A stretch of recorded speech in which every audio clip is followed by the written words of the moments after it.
May mga sandaling parang huminto ang langit sa pakikinig. Nagdasal ka, umiyak ka, pero tila walang sagot. Sa bawat gabi ng kawalan ng pag-asa, tinatanong mo ang sarili, bakit hindi gumagalaw ang Diyos? Ngunit may lihim na hindi alam ng marami. Ang pananampalataya ay hindi nasusukat sa dami ng dasal, kundi sa tibay ng paniniwalang kumakapit kahit sa gitna ng katahimikan. Kapag ang lahat ay bumitaw, ang tunay na pananampalataya ang natitirang apoy na hindi namamatay. Ito ang kapangyarihang hindi nakikita ng mata, ngunit pinapakilos ang langit. Sa mga mata ng mundo, may mga bagay na imposibleng mangyari.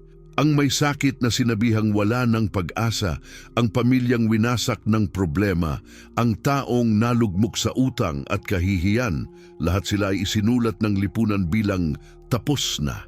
Pero sa Diyos, walang katagang huli na, sapagkat ang pananampalatayang totoo ay hindi bulag. Ito'y nakakakita ng liwanag kahit sa pinakamadilim na gabi. Kapag sinabi ng Diyos na mangyayari, kahit buong mundo pa ang tutol, kikilos ang langit. Hindi mo kailangang maging perpekto para makita ang himala. Kailangan mo lang maniwala ng higit pa sa nakikita. Ang pananampalataya ang tulay sa pagitan ng kawalang pag-asa at katuparan. Marami ang nagdasal, ngunit kakaunti ang naniwala hanggang sa dulo. Sila ang mga taong nakakita ng dagat na nahati, ng patay na nabuhay, ng buhay na binago ng isang salita. At sa panahon ngayon, ang parehong Diyos ay naghihintay ng isang tao, isang ikaw, na magsasabing, mananatili akong maniniwala kahit wala pa akong nakikita. Ang pananampalataya ay hindi simpleng salita sa Biblia. Ito'y apoy na sinusubok sa bagyo. Kapag ang mga pangako ng Diyos ay tila napakalayo, dun sinusukat kung gaano kalalim ang iyong tiwala. Ang pananampalataya ay lumalaban sa takot, sa duda, sa kawalan ng kontrol. Habang ang mundo ay sumisigaw ng hindi na posible, ang puso ng may pananampalataya ay maririnig mong bumulong. Pero sinabi ng Diyos, at sa sandaling iyon, nagigising ang himala. Iyan ang hindi nauunawaan ng marami. Ang himala ay hindi nagsisimula sa langit, kundi sa loob ng taong naniniwala. Kapag ang pananampalataya mo ay higit sa iyong takot, nagsisimulang gumalaw ang Diyos sa paraang hindi maipaliwanag ng tao. Ang bundok na humaharang ay biglang gumuguho, ang pinto na sarado ay kusang bumubukas, at ang buhay na wasak ay muling binubuo ng kamay ng may kapal. Sapagkat sa mata ng Diyos, ang imposibleng baguhin ay siya mismong larangan ng kanyang kapangyarihan. Kaya't kung naririnig mo ito ngayon at pakiramdam mo'y wala ng pag-asa, alalahanin mo ito, hindi kailangang makita para maniwala. Kailangan munang maniwala bago makakita. Dahil ang pananampalataya ang wika ng langit na nagbubukas ng mga pintuang isinara ng takot at kawalan ng tiwala. Kapag ang tao ay tumigil sa pag-aalinlangan at nagsimulang maniwala, ang mga imposibleng bagay ay yumuyuko sa pangalan ng Diyos. At marahil, ito na ang sandali mo. Ang oras kung kailan titigil ka sa pagdududa at hahakbang sa paniniwala, sapagkat ang pananampalatayang tunay ay hindi naghihintay ng senyales. Ito mismo ang senyales na hinihintay ng langit para kumilos. Ang Diyos ay hindi tahimik. Siya ay naghihintay sa isang pusong buo, pusong naniniwala, pusong hindi sumusuko kahit walang nakikitang resulta. Dahil sa sandaling iyon, ang pananampalataya mong akala mo'y maliit lang. Iyon pala ang susi na magbabago sa imposibleng bagay na matagal mo nang pinaniniwalaan. Hindi imposible sa Diyos ang anumang bagay. Lucas 1:37.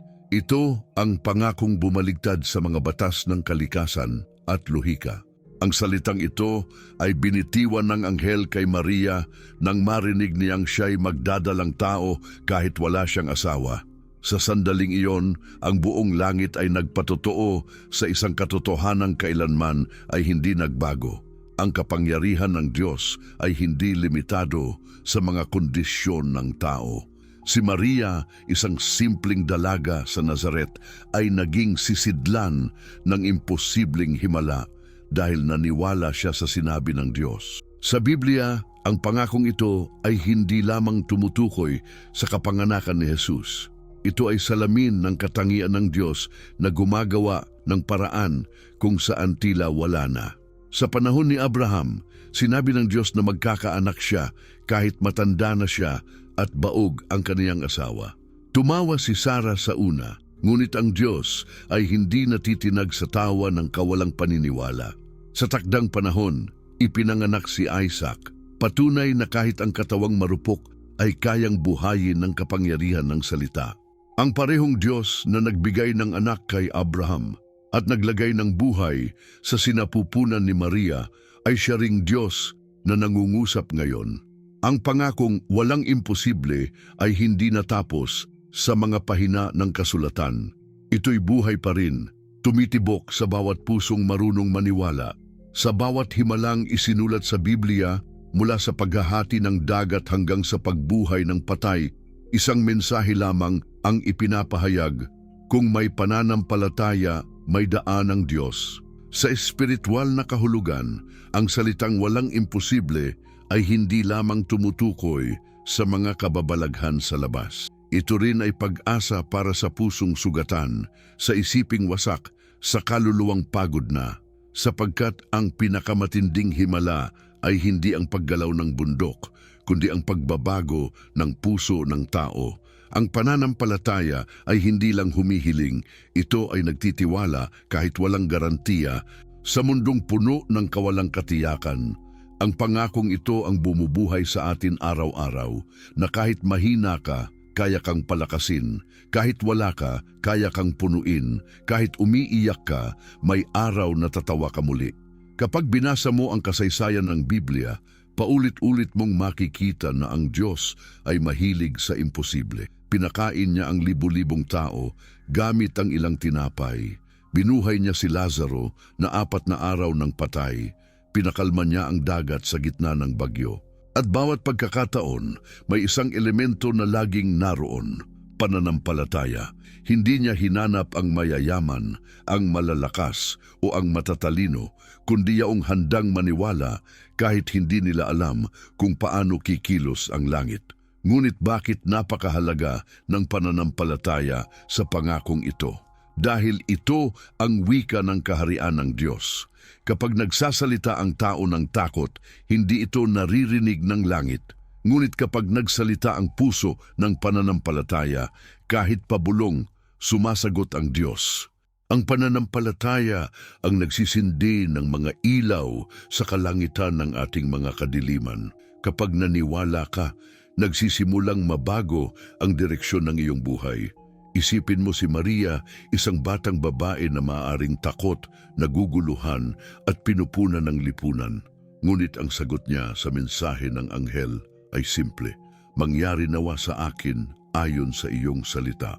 Sa isang tugon na iyon, binago niya ang kasaysayan. Sa sandaling iyon, ipinakita niya sa lahat ng panahon na kapag sinabi mong oo sa Diyos, kahit hindi mo maintindihan, nagbubukas ang daan para sa himala. Sa ating panahon, ang parehong prinsipyo ay totoo. Ang Diyos ay naghahanap pa rin ng mga taong sasagot ng oo kahit sa gitna ng kawalan ng kasiguruhan. Ang walang imposible ay hindi lang para sa mga santo o propeta, kundi para sa bawat isa na handang magtiwala. Kapag sinabi mong Panginoon, naniniwala ako, kahit nanginginig ka, kahit may duda, iyon ang sandaling nagsisimulang gumalaw ang kanyang kamay.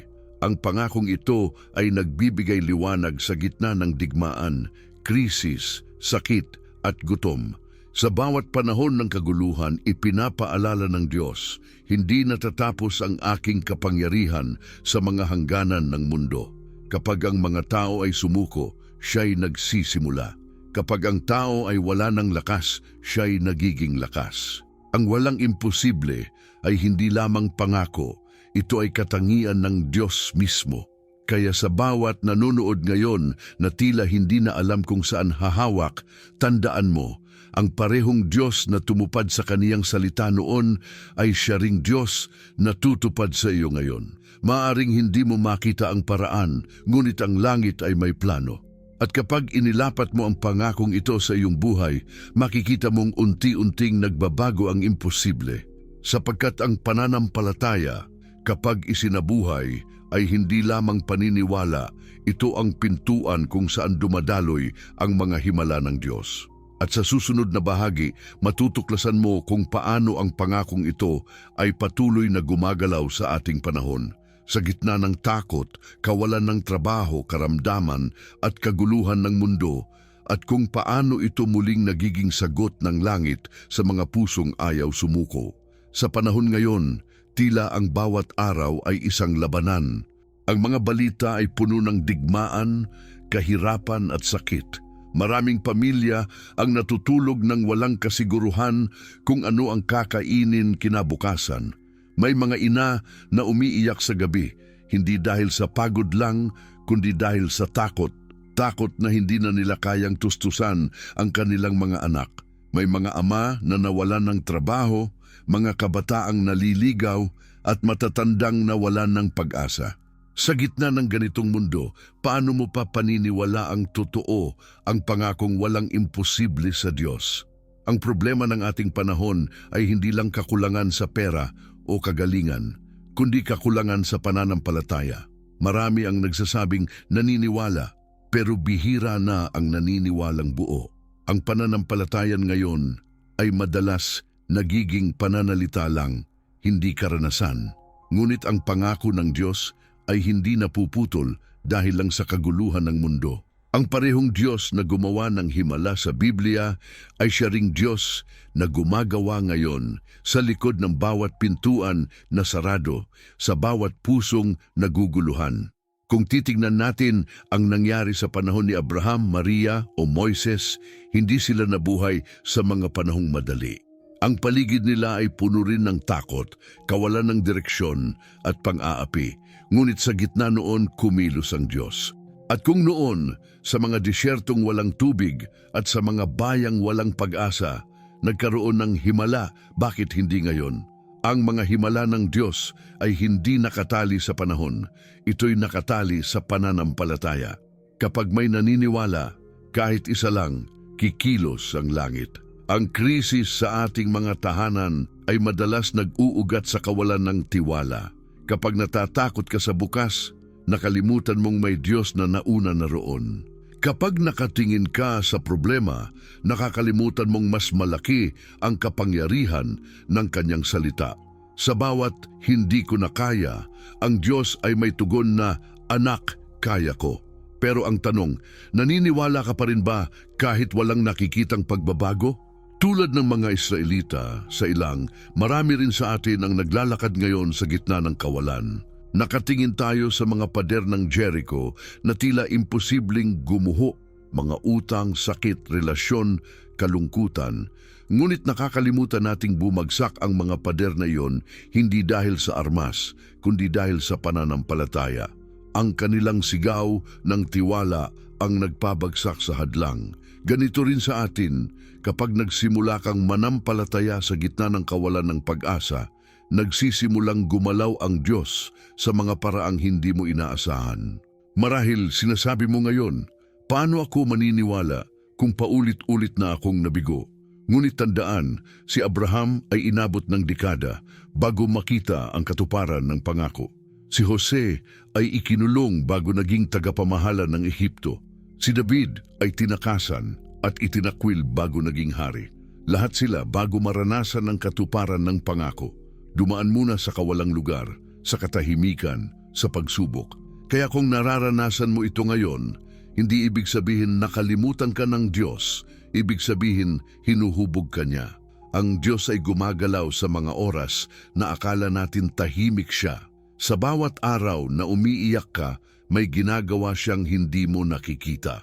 Sa bawat gabi na iniisip mong wala ng pag-asa, may binubuo siyang plano sa likod ng mga luha mo. Kapag tiningnan mo ang buhay ng mga taong naniwala, makikita mong laging may ganitong pattern: pagsubok, pananampalataya, himala.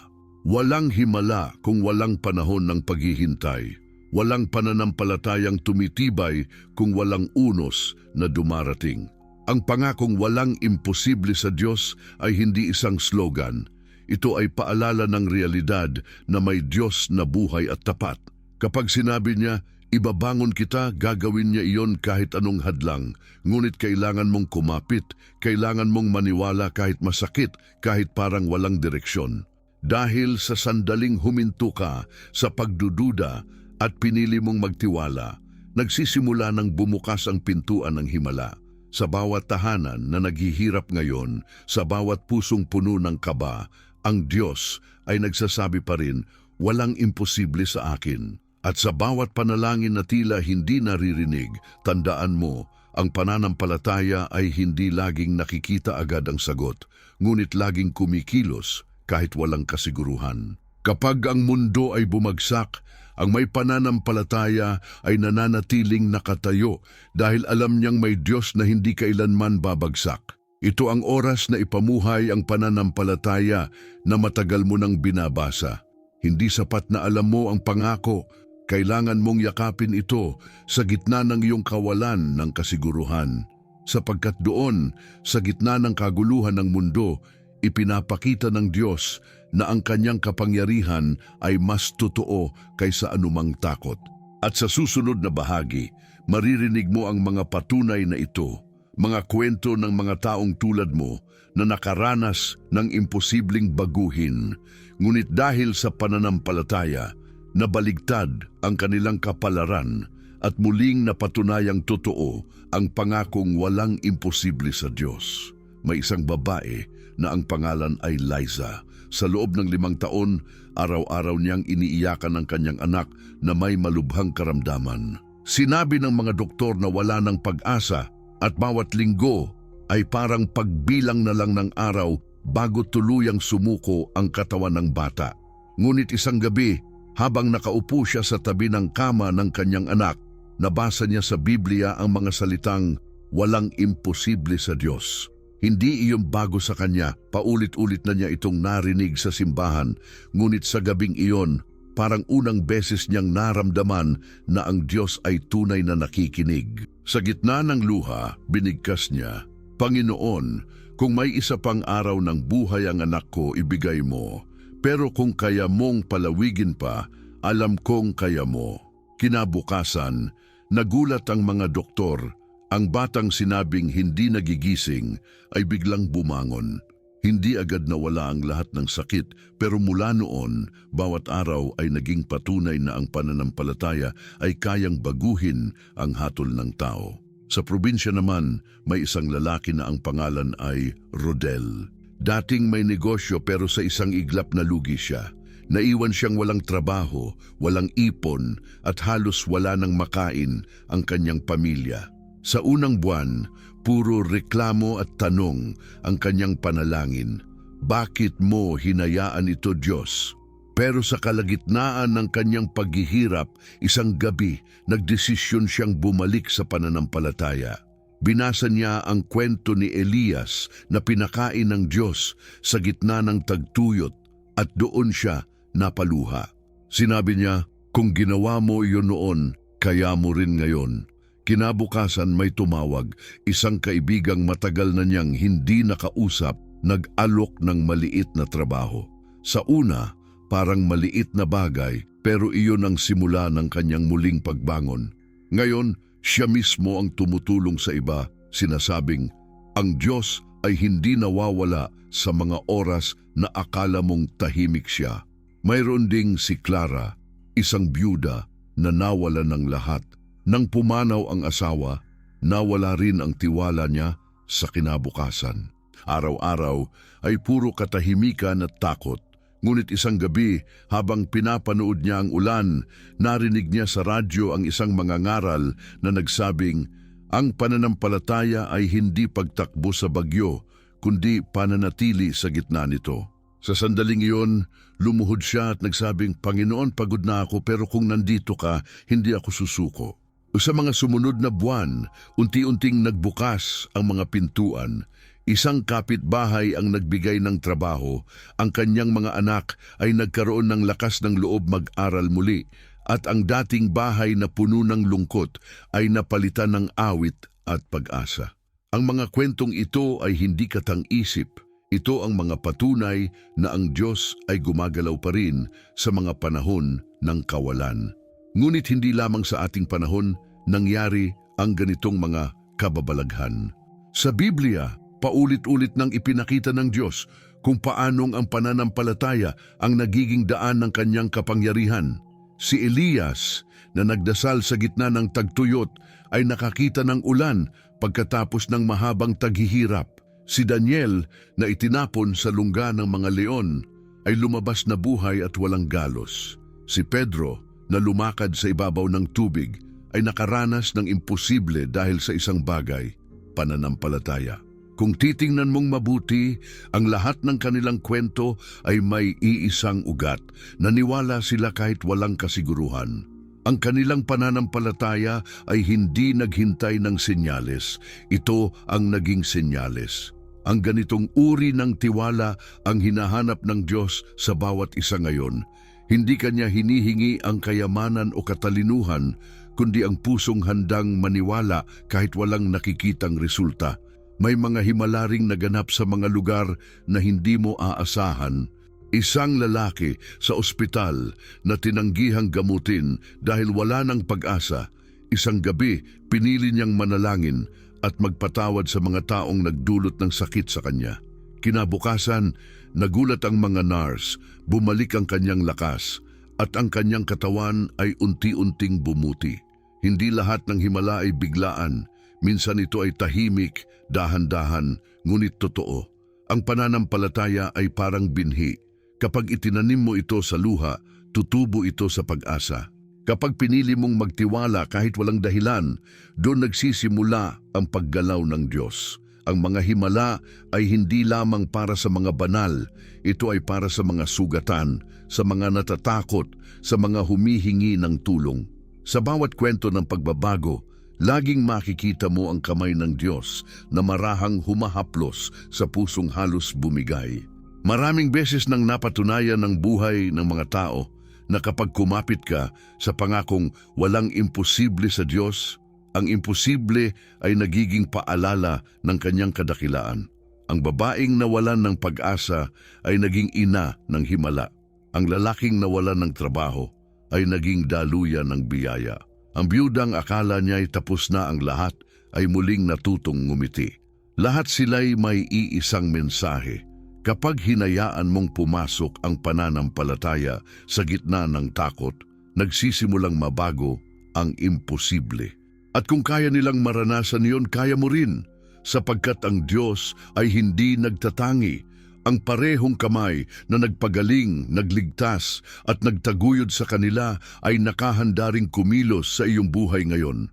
Marahil hindi mo pa nakikita ang resulta, pero tulad nila darating ang araw na masasabi mong, ginawa niya rin sa akin. At sa susunod na bahagi, matutuklasan mo na ang mga pangakong ito ay hindi lamang para sa mga individual, kundi bahagi ng isang mas malaking plano, isang propetikong paggalaw ng Diyos na patuloy niyang isinasakatuparan sa kasaysayan at sa iyong buhay ngayon. Ang pangakong walang imposible sa Diyos ay hindi lamang isang mensaheng pampalakas ng loob. Ito ay bahagi ng isang dakilang plano na inihayag ng Diyos sa bawat henerasyon. Sa mga pahina ng kasulatan, makikita natin na ang bawat himala, bawat pangako ay hindi kailaman hiwalay sa propetikong galaw ng langit. Mula pa kay Abraham hanggang kay Jesus, mula sa mga propeta hanggang sa mga alagad, may iisang linya ng katotohanan. Ang Diyos ay kumikilos sa gitna ng kawalang pag-asa upang ipakita na siya lamang ang may kapangyarihang bumago ng lahat. Kapag sinabi ni Lucas na walang imposible sa Diyos, hindi lamang ito tungkol sa pagbubuntis ni Maria. Ito ay pagpatuloy ng mga propesiya ni Isaias na nagsabing, narito, ang dalaga ay magdadalang tao at manganganak ng isang anak na lalaki. Isaiah 7:14. Ang pangyayaring iyon ay hindi aksidente. Ito ay katuparan ng pangakong matagal nang sinabi ng Diyos sa kanyang bayan. At kung tinupad niya iyon sa tamang panahon, hindi ba't patunay iyon na kahit ngayon, tinutupad pa rin niya ang kanyang mga salita?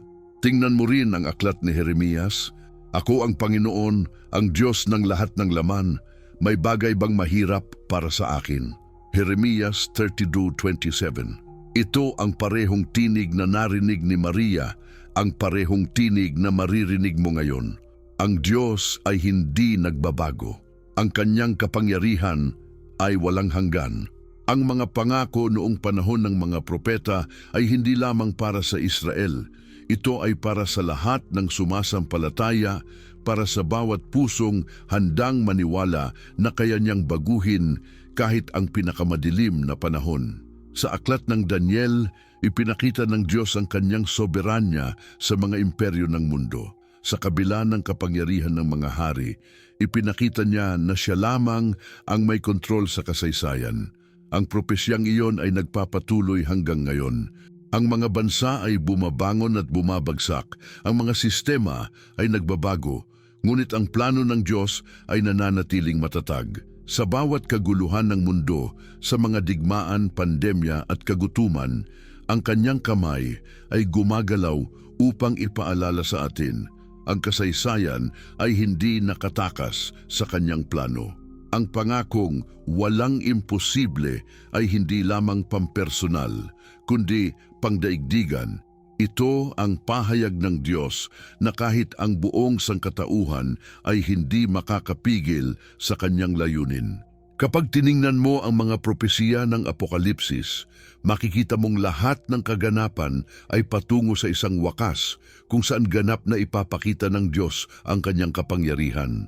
Ngunit bago iyon, ipinapakita niya muna sa bawat isa ang maliit na bersyon ng kanyang himala. Isang buhay na binago, isang pamilya na muling nabuo, isang kaluluwang muling nagtiwala. Ang mga ito ay paalala na ang parehong Diyos na magtatapos sa kasaysayan ay siya ring Diyos na kumikilos ngayon sa iyong personal na kwento. Ang pangako ng Diyos ay may dalawang mukha, isa para sa mundo at isa para sa puso mo. Noong panahon ni Noe, sinabi ng Diyos na magpapadala siya ng ulan upang linisin ang lupa. Imposible iyon sa paningin ng mga tao dahil noon ay hindi pa nila nakikita ang ulan. Ngunit nang dumating ang baha, napatunayang totoo ang salita ng Diyos. Sa parehong paraan, maraming pangako ngayon ang tila malayo sa katuparan. Ngunit sa oras na itinakda ng langit, ang lahat ay mangyayari sapagkat ang salita ng Diyos ay hindi kailanman bumabalik na walang katuparan. Kapag sinabing walang imposible, ito ay panawagan din para sa ating panahon ng krisis. Ang mga propesiya ni Joel ay nagsasabing, ibubuhos ko ang aking espiritu sa lahat ng laman. At ngayon, nakikita natin ang katuparan nito. Mga tao mula sa iba't ibang dako ng mundo ang bumabalik sa pananampalataya, nagsasama-sama sa panalangin at muling tumatanggap ng apoy ng Espiritu Santo. Ang mga bagay na dating imposible, pagbabago ng puso, kapatawaran ng mga kaaway, muling pagbangon ng mga nasira ay nagiging totoo sa panahong ito. Kung titingnan mo ang propetikong larawan, makikita mong bawat himala ay tanda ng mas malaking pangyayari. Kapag gumaling ang isang tao, hindi lang iyon biyaya, ito ay pahayag na ang Diyos ay buhay. Kapag may pamilya na muling nabuo, hindi lang iyon pagkakasundo, ito ay patunay na ang plano ng Diyos para sa pag-ibig ay nananatili. Kapag may isang kaluluwang naligtas, ito ay bahagi ng katuparan ng propesyang ang Ebanghelyo ay maipapahayag sa buong mundo. Ngayon, sa panahon ng takot, pandemya at kawalang katiyakan, maraming nagsasabing ang mundo ay papalapit na sa wakas. Ngunit para sa mga may pananampalataya, ang wakas ay hindi dapat katakutan. Ito ay panibagong simula. Ang parehong Diyos na nangako ng kaligtasan ay ang Diyos ding nangako ng katapusan ng kasamaan. Kaya't habang ang mundo ay naguguluhan, ang mga anak ng Diyos ay tumatayo sa katiyakan ng kanyang pangako.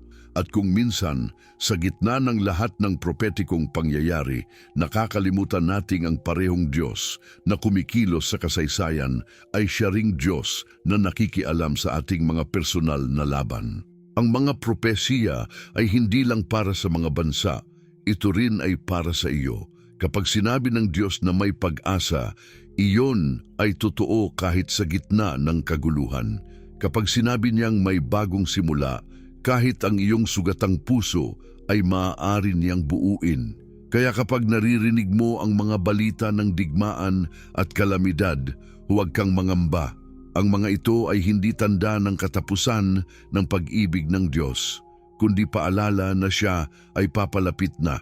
Ang kanyang mga pangako ay hindi nagbabago, at bawat himala na nagaganap sa iyong buhay ay piraso ng mas malawak na larawan ng kanyang plano. Ang walang imposible sa Diyos ay hindi lamang salita ng kaginhawahan. Ito ay deklarasyon ng kaharian. Ito ang boses ng langit na nagpapaalala sa sangkatauhan na may Diyos pa ring namumuno, may Diyos pa ring tapat, at may Diyos pa ring gumagawa ng himala sa bawat henerasyon. At habang papalapit ang katuparan ng lahat ng propesiya, ang tanong ay nananatili. Handa ka bang maniwala na ang pangakong iyon ay para rin sa iyo ngayon? Sapagkat sa susunod na bahagi, haharapin natin ang tanong na tinatanong ng marami. Kung totoo ang mga pangakong ito, bakit tila minsan ay tahimik ang Diyos? May mga gabi na tila hindi tumutugon ang langit. Ipinagdasal mo na, iniyakan mo na, ngunit nananatiling tahimik ang lahat. Sa puso mo, may tanong na hindi mo masabi ng malakas. Kung totoo ang pangako ng Diyos, bakit hanggang ngayon wala pa ring nangyayari? Maraming anak ng Diyos ang dumaan na sa ganitong pakikibaka. Hindi ito kakulangan ng pananampalataya, kundi bahagi ng paglalakbay ng isang pusong umaasa. Maging si Abraham ay naghintay ng mga taon bago makita ang katuparan ng pangako. Si Jose ay inalipin at ibinilanggo bago siya naging tagapamahala ng Ehipto. Si David ay itinago sa mga kuweba bago siya iniluklok na hari. Ang bawat pangako ng Diyos ay sinusubok ng panahon at ang pananampalataya ay nililinis sa apoy ng pag-aalinlangan. May mga pagkakataong masakit umasa kapag araw-araw kang nagbubukas ng mata sa parehong problema. Mahirap maniwala na may ginagawa ang Diyos. Kapag lumipas na ang mga taon at tila wala pa ring sagot, madali kang mapagod at masabing, siguro hindi ito para sa akin. Ngunit hindi kailanman nasayang ang isang pananalig na itinanim sa kamay ng Diyos. Maaaring hindi mo pa nakikita, pero ang ugat ng iyong panalangin ay unti-unting lumalalim sa lupa ng pananampalataya. Kapag dumating ang tamang panahon, ito'y tutubo ng may bunga. Sa Biblia, ipinakita ng Diyos na ang kanyang mga pangako ay laging natutupad, pero hindi palaging sa oras ng tao. Si Habakuk ay nagreklamo sa harap ng Diyos, sinabing, "Bakit mo hinahayaan ang kasamaan?" Ngunit sinagot siya ng Diyos, "Bagaman ito'y magtagal, hintayin mo, tiyak na mangyayari at hindi maaantala." Habakuk 2:3. Ang panahon ng Diyos ay laging perpekto, kahit hindi ito kasabay ng ating pagnanais. Ang tahimik na sandali ng paghihintay ay hindi kawalan ng kilos. Ito ang oras kung saan hinuhubog niya ang puso upang maging handa sa kanyang tugon. Kung minsan, ang hindi pagkakaroon ng sagot ay mismong paraan ng Diyos para turuan tayo ng tiwala. Maraming gustong baguhin agad ang sitwasyon, ngunit nakakalimutan natin na ang Diyos ay mas interesado sa pagbabago ng ating pagkatao. Kapag hindi niya agad binigay ang ating hinihingi, kadalasan ay dahil may mas malalim siyang hinahanda. Si Abraham ay hindi lang pinagpala ng anak, tinuruan siyang maging ama ng pananampalataya. Si Moises ay hindi lang iniligtas mula sa Ehipto, tinuruan siyang magtiwala kahit sa disyerto. At ikaw marahil ay hindi lang hinihintay magtagumpay, kundi tinuturuan ding manindigan kahit walang nakikitang himala. Ang pananampalataya ay hindi nasusukat sa dami ng sagot na natatanggap mo, kundi sa kakayahan mong magtiwala kahit walang sagot. Kapag ang lahat ay tila walang direksyon, ang pananatili mong nakatingin sa Diyos ay patunay na buhay ang pananampalataya. Ang pagdududa ay hindi kabaligtaran ng pananalig. Ito ay bahagi ng prosesong ginagawang matatag ang iyong puso. Tandaan mo, maging si Tomas, isa sa mga alagad, ay nag-alinlangan sa pagkabuhay ni Jesus. Ngunit hindi siya tinulig sa ni Kristo, sa halip pinahawak siya sa kanyang sugat. Ganito rin ang Diyos sa atin. Hindi niya tayo tinatanggihan sa oras ng tanong. Tinuturuan niya tayong makita ang katotohanan sa gitna ng ating pag-aalinlangan. Marami ring dahilan kung bakit tila naantala ang katuparan ng pangako. Minsan, dahil may bagay na kailangang maalis muna, mga ugat ng takot, pride o kawalang patawad. Ang Diyos ay hindi nagbibigay ng biyayang magwawasak sa atin. Hinahanda niya tayo upang ang kanyang pagpapala ay hindi maging dahilan ng ating pagkasira. Sa bawat hindi pa ngayon, may kasamang handa ka na ba?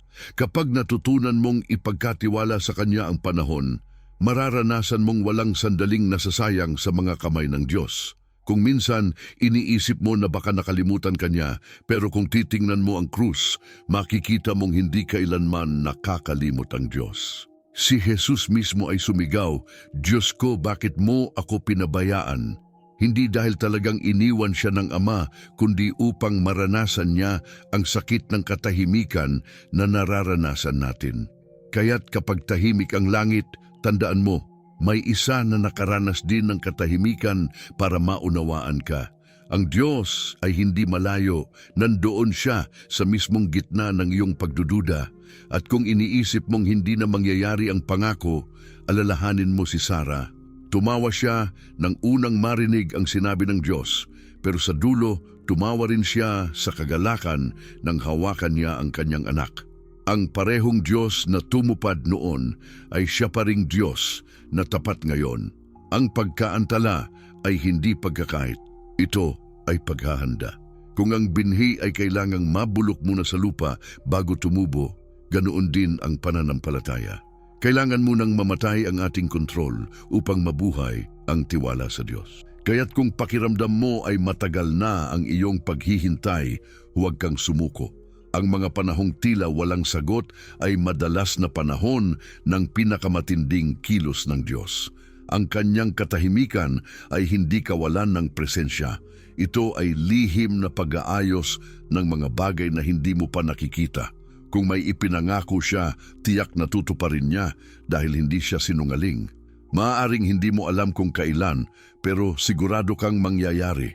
At sa sandaling iyon na dumating ang katuparan, maiintindihan mong bawat luha, bawat gabi ng pagdududa ay hindi na sayang. Dahil doon mo matututunang ang pananampalataya ay hindi lang paniniwala sa himala. Ito ay paniniwala sa Diyos kahit walang himala. At habang nagpapatuloy ka sa paglalakbay na ito, makikita mo kung paano ang tiwala ay nagiging daan tungo sa katuparan ng pangako. Sa susunod na bahagi, matutuklasan mo kung paano maisasabuhay ng praktikal ang pananampalatayang ito, kung paano mo maisasalin ang mga salita ng Diyos tungo sa mga hakbang ng pananampalataya sa araw-araw na buhay. Ang pangakong walang imposible sa Diyos ay hindi lamang dapat paniwalaan. Ito ay dapat isabuhay dahil ang pananampalataya na hindi ginagalaw ay nananatiling salita lang. Ngunit kapag ang isang tao ay nagsimulang lumakad ayon sa sinabi ng Diyos, kahit walang kasiguruhan, doon nagsisimula ang himala. Hindi sapat na alam mo ang mga talata. Kailangang maging direksyon ito ng iyong araw-araw na pamumuhay. Sa ganitong paraan, ang pananampalataya ay hindi na ideya kundi hininga. Ito ang lakas na bumubuhay sa iyo sa gitna ng kawalan ng kasiguruhan. Ang unang hakbang upang maisabuhay ang pangako ay ang muling paghawak sa salita. Araw-araw, basahin mo ito hindi bilang impormasyon, kundi bilang deklarasyon. Kapag binasa mong walang imposible sa Diyos, ipahayag mo ito ng malakas. Ipaalala mo sa iyong sarili na ang Diyos na gumawa ng himala kay Abraham, kay Maria, At sa libu-libong iba pa ay ang parehong Diyos na kumikilos ngayon. Ang bawat pagbigkas ng kanyang salita ay parang martilyong sumisira sa pader ng pagdududa. Sa bawat araw na pinipili mong sabihin, kaya ng Diyos, isang bahagi ng takot ang napapalitan ng kapayapaan. Ikalawa, manalangin hindi para pilitin ang Diyos, kundi para ihanay ang iyong puso sa kanyang layunin. Ang tunay na panalangin ay hindi laging, Panginoon, ibigay mo ito, kundi Panginoon, ihanda mo ako para rito. Kapag ang puso mo ay natutong magtiwala kaysa humingi, unti-unting nagbabago ang iyong pananaw. Ang pananampalataya ay hindi lamang paghingi ng himala, ito ay pagtitiwala na kahit walang himala ngayon, may ginagawa pa rin siya. Kapag ang panalangin mo ay nagiging usapan ng tiwala, hindi ng pag-aalinlangan, nagsisimula kang mamuhay ayon sa kapayapaang ipinangako ng Diyos. Ikatlo, palitan mo ang iyong mga salita. Maraming himala ang hindi nangyayari dahil sa mga salitang puno ng takot. Kapag sinasabi mong, hindi ko kaya, para mo na ring sinasabing, hindi kaya ng Diyos. Ngunit kapag binago mo ang iyong wika, binabago mo rin ang direksyon ng iyong pananampalataya. Sabihin mo araw-araw, kaya ng Diyos, gagawa siya ng paraan. May plano siya sa gitna ng kaguluhan. Hindi ito panlilin lang, ito ay pagpapahayag ng katotohanang espiritual. Ang dila mo ay instrumento ng pananampalataya. Kapag ginamit mo ito sa paniniwala, nagkakaroon ng pahayag ang himala. Ikaapat, gumawa ng hakbang sa kabila ng takot. Ang pananampalataya ay hindi laging komportable. Tulad ni Pedro na lumakad sa tubig, kailangan kang lumabas sa bangka ng seguridad. Baka sinasabi ng Diyos sa iyo ngayon, simulan mo na, patawarin mo na, o magtiwala ka kahit hindi mo alam ang susunod. Ang mga hakbang na iyon, kahit maliit, ay malalaking pahayag ng tiwala. Tandaan mo, hindi kailangang perpekto ang iyong lakad, kailangan lang itong totoo. Kapag kumilos ka, kahit nanginginig, mas nakikita mo ang kamay ng Diyos na gumagabay. Ikalima, matutong magpasalamat bago mo makita ang resulta. Ang pasasalamat ay hindi lamang tugon sa biyaya, ito ay pahayag ng pananampalataya. Kapag nagpasalamat ka sa Diyos, kahit wala ka pang nakikitang pagbabago, ipinapakita mong naniniwala kang tapos na ang laban dahil siya na ang kumilos. Sa Biblia, maraming himala ang nagsimula sa pasasalamat. Bago niya pinarami ang tinapay, nagpasalamat muna si Jesus. Ang pagpapasalamat ay binubuksan ng langit para sa mga naghihintay. Ika-6, alagaan mo ang iyong pananampalataya sa pamamagitan ng pakikisama sa mga naniniwala. Ang pananampalataya ay lumalakas sa komunidad. Kapag nakikinig ka sa mga kwento ng iba, napapaalalahanan kang ang Diyos ay kumikilos din sa kanila. Ang kanilang tagumpay ay paalala na ikaw ay susunod na, kaya't huwag kang magkulong sa kalungkutan. Lumapit sa mga taong mananampalataya rin, magdasal, makinig, magbahagi. Sa ganitong paraan, ang apoy ng pananampalataya ay hindi namamatay. Ikapito, isuko ang mga bagay na matagal mo nang kinakapitan. Maraming beses, hindi dumarating ang katuparan ng pangako dahil masyado nating hawak ang kontrol. Kapag hinayaan mong ang Diyos ang manguna, may mga bagay na kailangang bitawan, mga plano, tao, o sitwasyong hindi na bahagi ng kanyang layunin. Ang pagsuko ay hindi kahinaan. Ito ang pinakamatibay na anyo ng pananampalataya. Kapag sinabi mong, Panginoon, ikaw na ang bahala, ibinubukas mo ang pintuan para sa kanyang pagkilos. Huwag mong hayaang manalo ang pagod sa iyong espiritu. Kung may araw na tila hindi mo na kaya, bumalik ka sa salita. Huminga ng malalim at ipaalala sa sarili, ang Diyos ay tapat. Kapag napagod ka sa panalangin, magpahinga sa presensya niya. Kapag nalungkot ka, umiyak sa Kanya. Hindi kailangang laging malakas ang pananampalataya, kailangan lang itong manatiling buhay. Maging maliit man o malaki, ang paniniwala mong iyon ay binibilang ng langit. Isipin mo ang isang ina na araw-araw nagdarasal para sa kanyang anak. Bawat luha ay binibilang ng Diyos. Isipin mo ang isang lalaki na nawalan ng trabaho, ngunit araw-araw pa rin bumabangon at nagsasabing gagawa siya ng paraan. Ang mga ganoong simpleng kilos ay mga deklarasyon ng pananampalataya na umaalingaw-ngaw sa langit. Hindi kailangang malakas ang iyong tinig, kailangan lang marinig ng Diyos ang tibok ng pusong nagtitiwala. At sa bawat araw na ipinamumuhay mo ang iyong pananampalataya, mapapansin mong unti-unting nagbabago ang lahat. Hindi mo man agad makita, ngunit naroon ang galaw ng Diyos sa mga pagkakataong nagkataong may tumulong, sa tawag na hindi mo inaasahan, sa himalang dumarating sa tahimik na paraan. Ang imposible ay unti-unting nagiging posible kapag ang pananampalataya ay nagiging ugali, hindi lang panalangin. Kaya ngayon, huwag ka nang manatiling tagapakinig. Simulan mong ipamuhay ang pangakong ito. Isulat ang pangako ng Diyos at basahin mo araw-araw.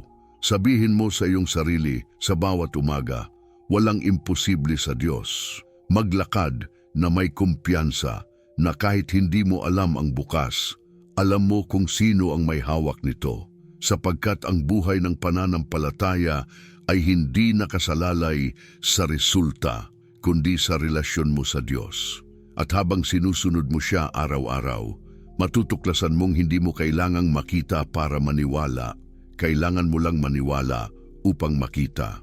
At sa susunod na bahagi, makikita mo kung paano ang ganitong uri ng pananampalataya ay hindi lamang magbabago ng iyong personal na buhay, kundi magigising din ang iyong espiritu upang manawagan, manalangin at kumilos bilang bahagi ng mas malaking galaw ng Diyos sa panahong ito.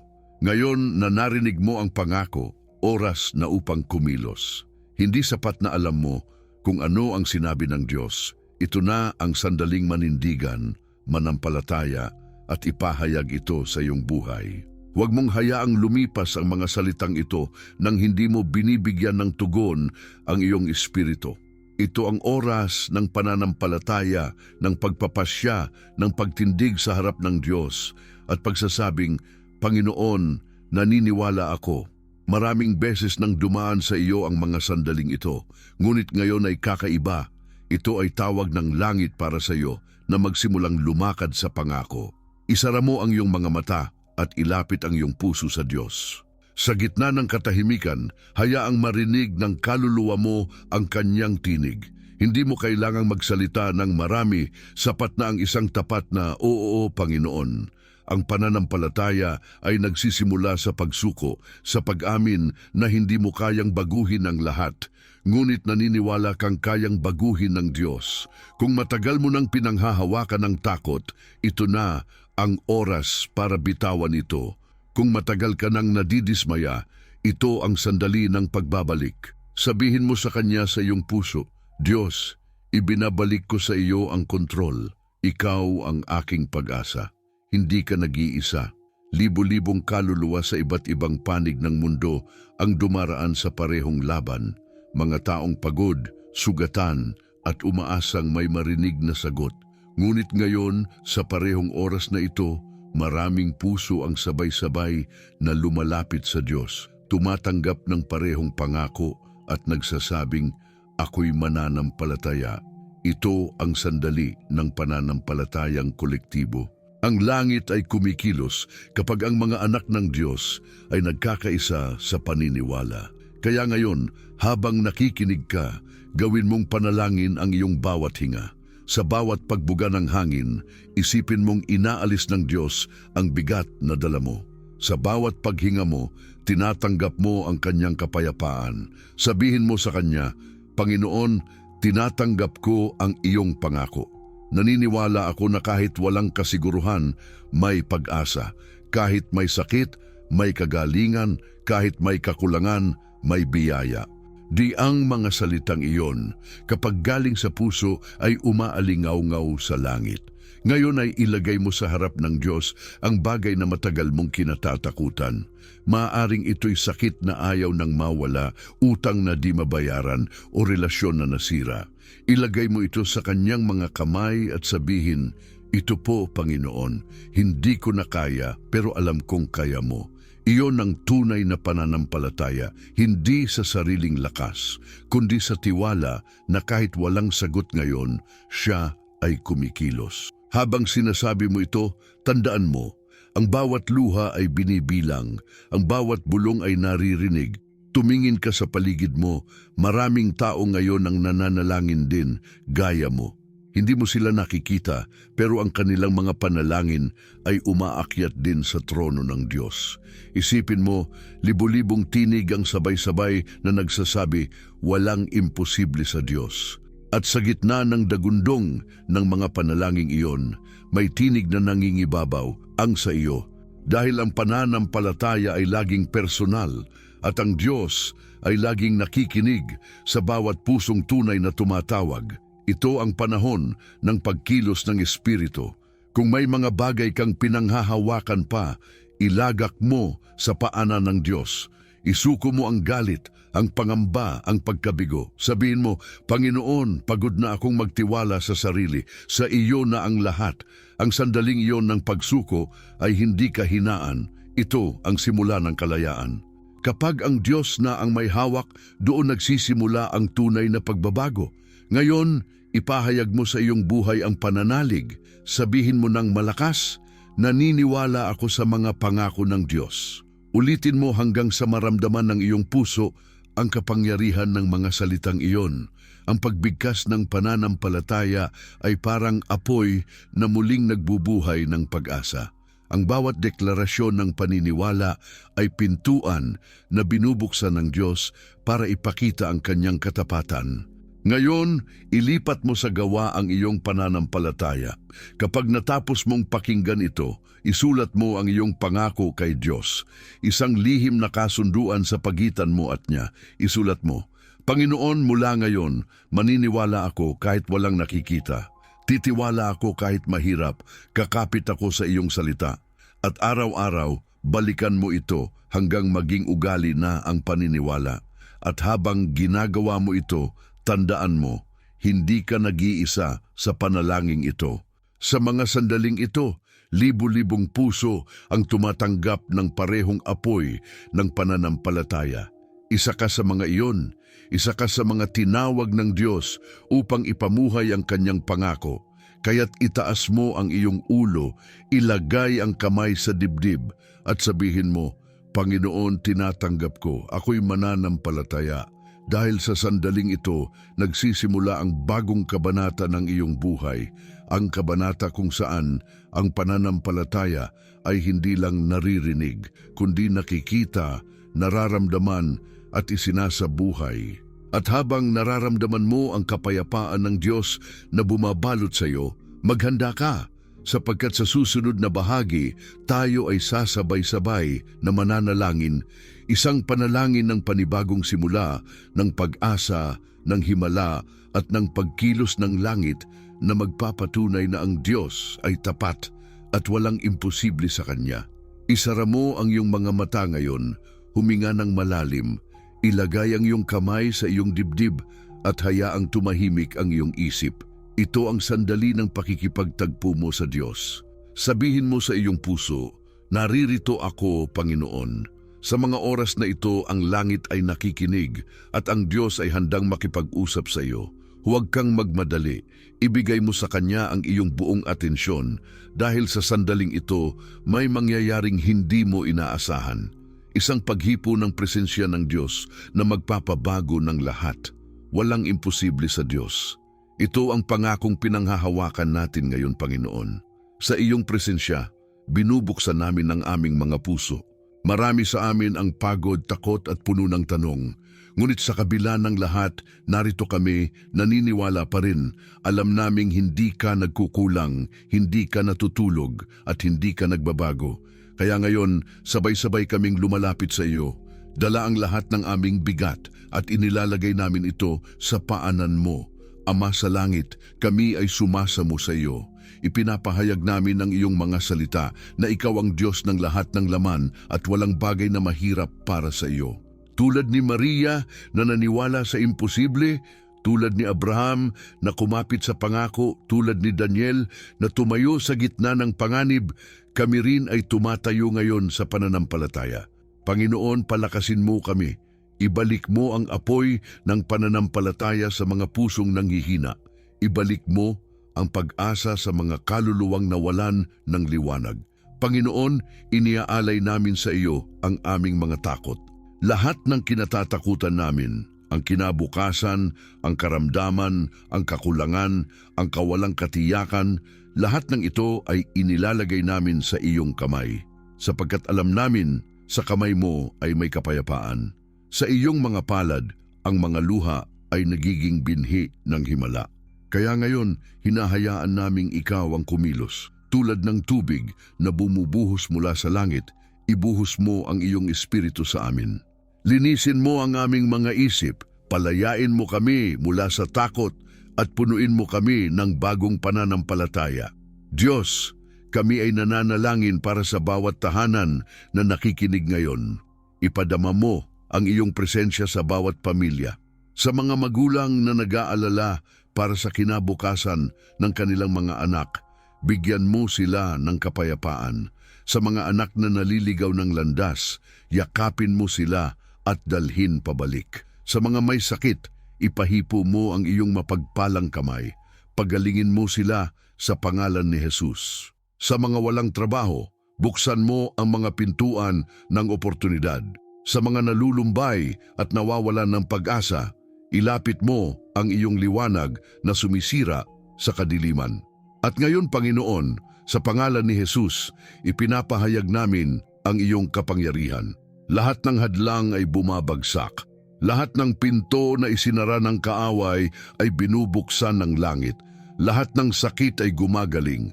Lahat ng sugat ay lumalambot. Lahat ng puso ay binabago. Ipinapahayag namin na ang himala ay nagsisimula ngayon. Ang iyong presensya ay dumarating sa bawat tahanan, sa bawat tagapakinig, sa bawat kaluluwang bukas sa iyo. Walang imposibleng sitwasyon sa harap ng iyong dakilang kapangyarihan. Panginoon, palitan mo ang aming pag-aalinlangan ng pagtitiwala. Sa halip na hindi ko kaya, ituro mong sabihin namin, kaya ng Diyos. Sa halip na wala na akong pag-asa, ituro mong sabihin namin, may plano pa ang Panginoon. Gamitin mo ang aming mga labi upang magpahayag ng pananampalataya at ang aming mga kamay upang kumilos ayon sa iyong kalooban. Ibalik mo sa amin ang tapang na mawala sa maraming laban. Ibalik mo ang kagalakan ng kaligtasan at turuan mo kaming magpasalamat kahit sa gitna ng unos. Ngayon, Ama, kami ay nananalangin hindi lamang para sa aming sarili, kundi para sa aming bayan at sa buong mundo. Sa gitna ng mga digmaan, karamdaman at kaguluhan, ipakita mo ang iyong habag. Ipaalala mo sa sangkatauhan na ikaw ang Diyos na nagbibigay ng kapayapaan. Hipuin mo ang mga namumuno upang mamuno ng may katarungan. Tulungan mo ang mga mahihirap, palakasin mo ang mga nanghihina, at gisingin mo ang mga pusong nakalimot sa iyo. Naway muling bumalik ang mga tao sa pananampalataya. At sa oras na ito, Panginoon, binibigkas namin ang aming pananalig. Walang imposible sa iyo. Ang mga bundok ng problema ay luluhod sa iyong pangalan. Ang dagat ng kawalang pag-asa ay hihiwalay upang dumaan kami. Ang gabi ng kalungkutan ay papalitan ng umaga ng pag-asa.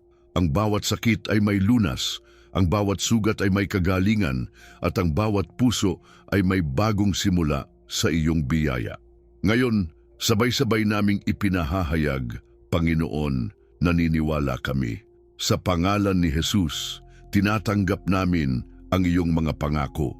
Pinapalayas namin ang takot, tinatanggap namin ang katapangan, tinatanggihan namin ang kawalang pag-asa at niyayakap namin ang pag-asa. Ang aming mga mata ay nakatingin sa iyo at ang aming mga puso ay kumakapit sa iyong salita. Panginoon, salamat sa iyong kabutihan. Salamat sa iyong tapat na pag-ibig.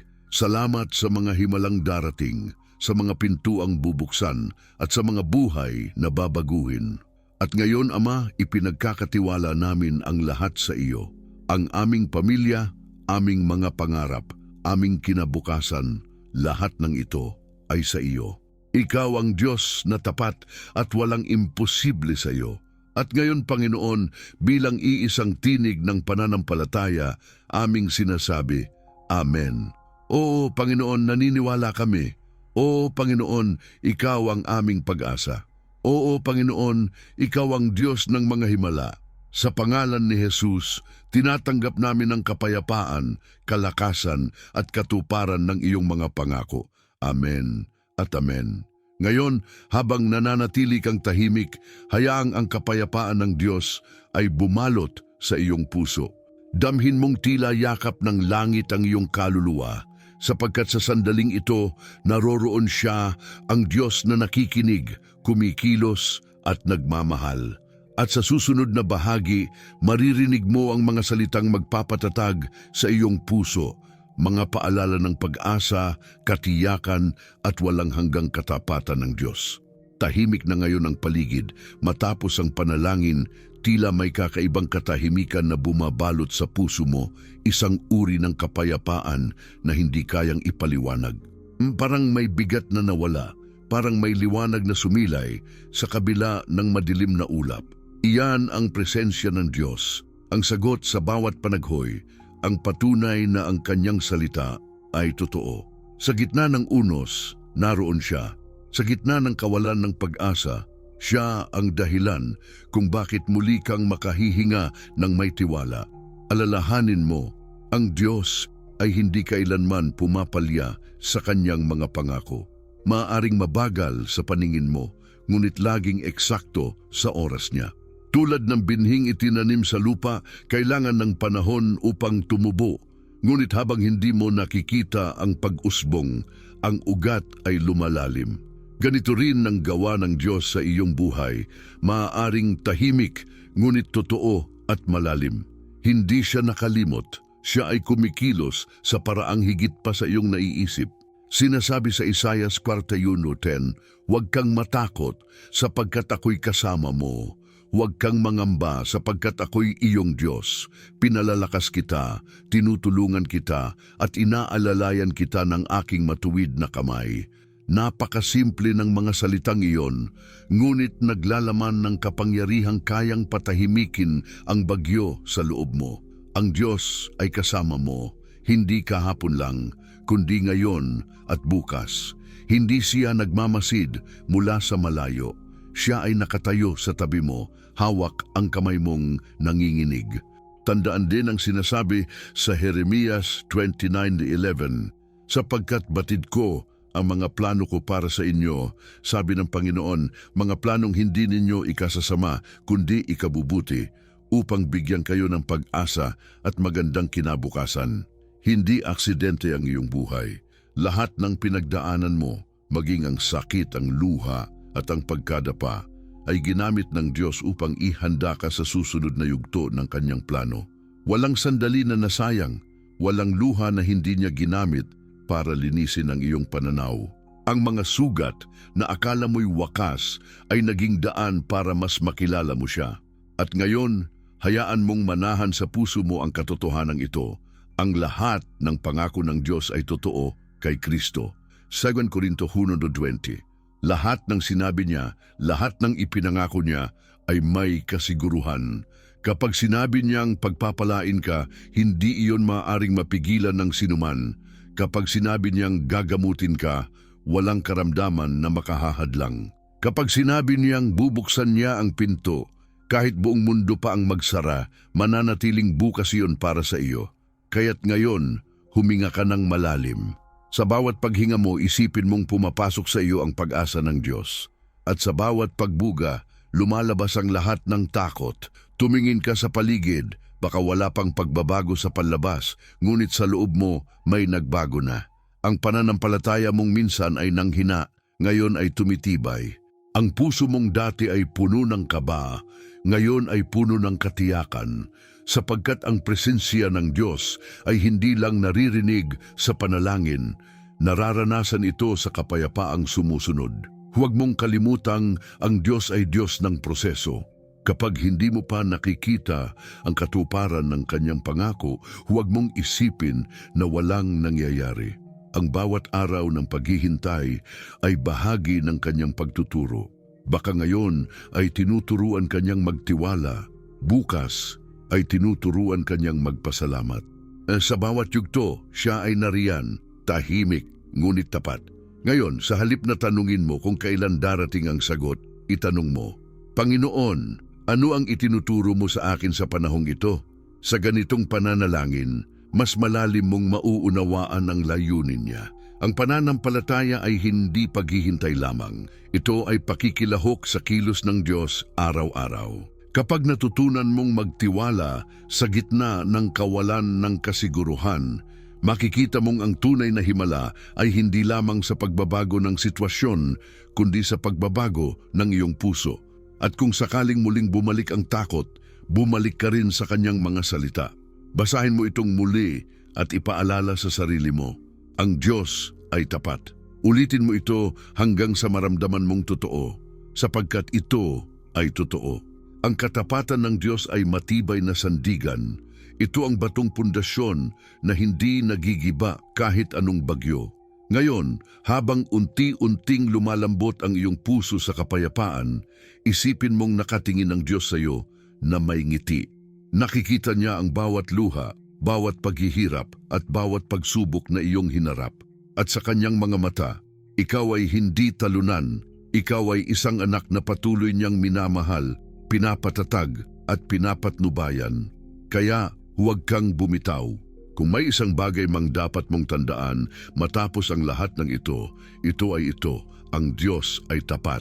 Ang kanyang mga pangako ay buhay at ang kanyang pag-ibig ay hindi nagmamaliw. Maaring mabagal ang proseso, ngunit tiyak ang resulta. Ang pag-ibig niya ay hindi nagbabago sa anumang panahon. Ngayon, habang humihinto ang bawat ingay sa paligid, hayaan mong lumalim sa puso mo ang mga salitang ito. Ang Diyos ay kasama ko. Sabihin mo ito ng marahan, paulit-ulit, hanggang maramdaman mong totoo. Dahil sa sandaling maramdaman mo iyon, wala nang takot na mananatili. Ang kapayapaan ng Diyos ay magiging iyong kalasag at ang kanyang pangako ang iyong sandigan. At sa pagtahimik ng iyong kaluluwa, may isang bagay na magsisimulang tumubo, isang pag-asa na hindi galing sa mundo, kundi galing sa langit. Isang pag-asang magsasabi sa iyo, magpatuloy ka dahil ang Diyos ay gumagawa. At sa susunod na bahagi, maririnig mo ang huling paalala. Ang buod ng lahat ng ito, isang tawag na magpapatatag sa iyong pananampalataya at magtutulak sa iyo na ipahayag sa mundo ang kabutihan ng Diyos na walang hanggan. Ngayon ay dumating na tayo sa dulo ng mensaheng ito, ngunit hindi ito ang katapusan ng iyong kwento. Sa halip ito ang simula ng bagong yugto ng pananampalataya. Ngayon alam mo na ang pangakong walang imposible sa Diyos ay hindi lamang linya ng pag-asa. Ito ay katotohanang humahawak sa bawat kaluluwa na handang maniwala. Sa lahat ng iyong pinagdaanan, sa bawat luha at paghihirap, ang Diyos ay nandoon, tahimik ngunit tapat, naghihintay sa sandaling ito kung kailan mo muling sasabihin, Panginoon, naniniwala ako. Sa buong paglalakbay na ito, nakita mo kung paano kumikilos ang Diyos sa imposible, kung paano ang pananampalataya ay nagiging daan ng himala at kung paanong ang mga pangakong matagal mong hinintay ay may panahon ng katuparan. Kaya ngayon, huminga ka ng malalim at alalahanin mo ang parehong Diyos na nagligtas, nagpagaling at nagbigay ng pag-asa noon ay siya ring Diyos na nasa iyo ngayon. Wala siyang pinipili at wala siyang nakakaligtaan. Huwag mong kalimutan ang aral na ito. Ang mga pangako ng Diyos ay hindi kailanman napapako. Maaaring mabagal, ngunit laging tiyak. Maaaring hindi ayon sa iyong schedule, ngunit laging mas mainam kaysa sa inaasahan mo. Ang Diyos ay hindi kailanman nahuhuli, palagi siyang dumarating sa tamang sandali. At kapag dumating ang oras ng katuparan, mauunawaan mong bawat sandali ng paghihintay ay naging tulay patungo sa mas malaking biyaya. Kaya ngayon, hayaang lumalim sa puso mo ang salitang ito. Ang mga pangako ng Diyos ay matibay. Sabihin mo sa iyong sarili sa bawat pagsubok, sa bawat pangambang bumabalik, ang Diyos ay tapat. Sapagkat sa mundong puno ng pagbabago, siya lamang ang nananatiling pareho, mapagmahal, mahabagin at matatag. Kung ano ang ginawa niya noon, gagawin niya muli ngayon. Kung paano niyang binuhay ang pag-asa ng iba, siya ring magbabangon sa iyo. Bago mo tapusin ang video na ito, gusto kong ipaalala sa iyo, hindi ka nag-iisa. Maraming katulad mo ang lumalaban, nananalangin at patuloy na kumakapit sa mga pangako ng Diyos. Dito sa ating komunidad ng pananampalataya, sama-sama tayong naniniwala na may Diyos na patuloy na kumikilos. Kaya kung naramdaman mong tinamaan ka ng mensaheng ito, huwag mo itong itago. Ibahagi mo sa iba dahil baka ang simpleng pagpapadala mo ng mensaheng ito ay maging sagot sa panalangin ng isang taong nawawala na ng pag-asa. Ngayon, hinihikayat kitang maging bahagi ng ating pamilya ng pananampalataya. I-subscribe mo ang channel na ito. Pindutin ang kampanilya para hindi mo mamiss ang mga bagong mensahe at iwan sa ibaba ang iyong deklarasyon ng pananampalataya. Sabihin mo sa mga komento, ako ay naniniwala sa mga pangako ng Diyos. Kapag isinulat mo ito, hindi lang ito salita. Ito ay pahayag ng iyong paninindigan at habang binabasa ito ng iba, magiging inspirasyon ka rin sa kanila. Kung ang mensaheng ito ay nakaantig sa puso mo, ipasa mo ito sa isang kaibigan, kamag-anak o sino mang kailangan ng paalala na ang Diyos ay buhay at tapat. Ibahagi mo ang pag-asang ito sapagkat sa bawat pagbabahagi mo ng salita, may kaluluwang muling mabubuhay sa pananampalataya. Tandaan mo, minsan isang simpleng video lang ang nagiging tulay ng himala sa buhay ng iba. At bago ka umalis, pakinggan mong muli ang boses ng Diyos sa katahimikan ng iyong puso. Sinasabi niya sa iyo ngayon, anak, hindi kita iniwan, hindi pa tapos ang lahat. Ang aking pangako ay buhay. Kapag narinig mo ang mga salitang iyon, hayaang mapuno ang iyong puso ng kapayapaan at katiyakan. Dahil totoo, ang Diyos ay gumagawa kahit hindi mo nakikita. Kaya magpatuloy ka. Itaas mo ang iyong ulo, itanim sa iyong puso ang pangako at lumakad sa pananampalataya. Hindi ka kailangang perpekto, kailangan mo lang manatiling totoo sa iyong tiwala. Dahil sa bawat hakbang na gagawin mo, sasamahan ka ng Diyos. At sa bawat sandaling parang mahirap na, ipaalala mo sa sarili mo, walang imposible sa Diyos. Maraming salamat sa pakikinig at panonood ng mensaheng ito. Naway pagpalain ka ng Diyos nang higit pa sa iyong inaasahan. At huwag mong kalilimutan, babalik tayo muli sa susunod na video upang tuklasin ang isa pang pangako ng Diyos na magbibigay liwanag sa iyong buhay. Hanggang sa muli, manatili kang matatag dahil ang Diyos ay tapat at ang kanyang mga pangako ay laging totoo.